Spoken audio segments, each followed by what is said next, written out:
Can you guess what this monstrosity is? I'll give you some time.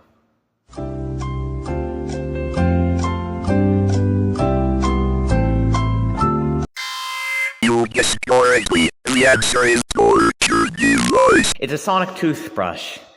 Now, this is something that I have been working on technically for the past couple months, back when I first printed the chassis of it at school. But the thing is, I set the infill density on the 3D printer settings far too low. So that means that this plastic is almost completely hollow and it breaks very easily.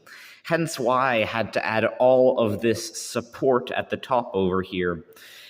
Originally, I just, this little stem, which the toothbrush head sits on, was just directly printed into the plastic, but that thing broke off several times and I had to attach it with hot glue, and eventually I just said, well, heck, and screwed a long screw all the way through it so that I didn't have to deal with hot glue. However, because this thing is so crappy, this large chunk of plastic that was originally attached to the toothbrush had also fallen off. So I had to hot glue that back on because I couldn't really think of any other way to properly attach it back on. So, what is the deal with all of this stuff over here? Well, this right here, this aluminum bracket was from it was a heatsink from some semiconductor in an old TV, and it's mounted to the chassis with this screw right here, and it is surprisingly tight. I'm surprised how tight this is. And then, of course, there is so much of these things attached to it. All of these little bits and pieces just keep the brush head from going backwards too much. So that's why you can actually get a decent amount of pressure on your teeth and actually get some brushing action going. This thing is absolutely horribly designed. I could have probably made this a lot better if I took the time and effort to get this thing properly fixed, but I am a quote-unquote very busy man, so I didn't have the time to do this. Also, I do have to mention some of the earlier edits that I made, or modifications that I made to this. This motor over here now has a much better weight on it. Instead of just having a small piece of a DVD spindle, it now has a small piece of copper in there, copper wire, very thick copper wire, which is attached to the rest of the spindle with some hot glue, which is actually strong enough to keep it on there. And when you turn it on, it produces a nice amount of vibration, which feels nice on the teeth. And I also added the charging circuit here from one of my previous AliExpress toothbrushes. Nothing too special over here, just an LTH7 clone here, and of course micro USB input, and well, of course it directly charges the battery inside. But the thing is, this LTH7 chip right here actually gets pretty hot when charging. And yeah, it definitely is not, it's probably not ideal. I'm not exactly sure what sort of current this thing is meant to run at.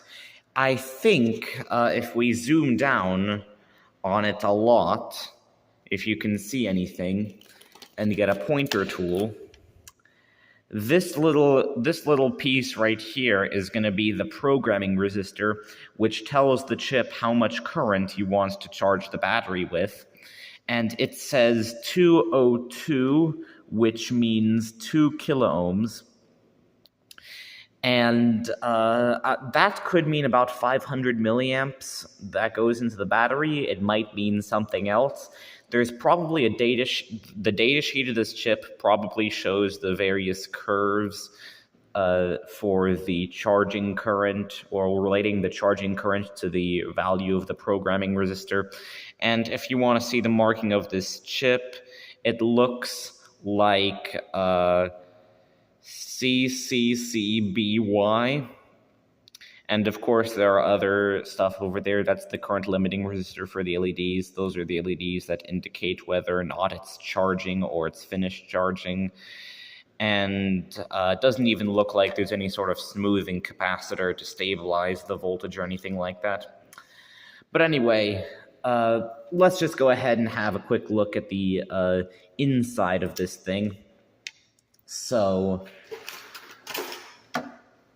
what does the battery compartment look like after all this time? Just in case you haven't seen my first episode on this sort of toothbrush.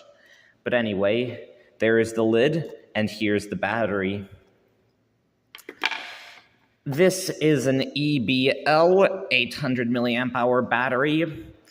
And down at the bottom, there is a 1 euro cent coin, which makes contact with this wire that, of course, connects to the switch.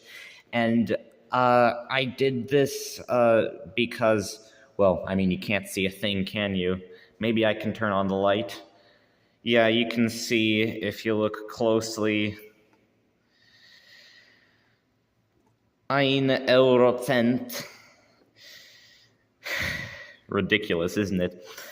I mean, I probably could have gone with a US dime, but I mean, I had a 1 euro cent coin on hand, so I just used that, and it's the perfect diameter for this tube over here. And of course, the battery fits well, and the cover fits well too. Let's screw that screw back on. I'm not even going to bother with the self-tapping rule for putting together this absolute abomination.